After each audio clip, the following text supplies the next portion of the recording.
Et ce qui me frappe quand même, c'est l'évolution phénoménale du côté dépenses qu'on n'attaque pas du tout. En 2025, on va avoir zéro effort sur les dépenses et on va avoir augmenté les recettes de 25 milliards. Donc les impôts vont augmenter.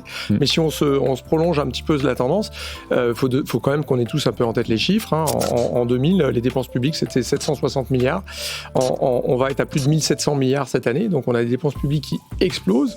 Et en fait, on a une espèce d'addiction à la dépense publique qui fait que notre dépenses publiques augmentent année après année beaucoup plus vite finalement que les recettes. Et la seule solution qu'on trouve en ce moment à l'Assemblée nationale, c'est de nouveau d'augmenter les impôts qui sont à niveau record. Et là aussi, il faut avoir un petit peu des chiffres en tête. La France, on est à 57% de dépenses publiques dans le PIB. C'est à peu près 7 points de plus que la moyenne de la zone euro. 3/4 des pays de la zone euro ont une part des dépenses publiques dans le PIB inférieure à 50%. Donc on est les seuls un petit peu à être là-dedans. Et les 11 points de hausse de dépenses publiques françaises depuis 1975, devinez d'où ça vient.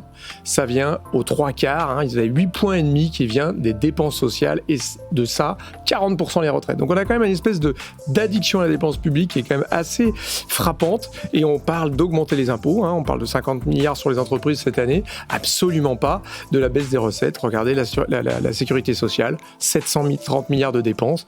On ne fait qu'augmenter la CSG qui est déjà à des niveaux, on impose 2,5 points de plus le capital que le reste de la zone euro. On n'a absolument pas parlé du niveau de dépenses, on ne parle que des recettes.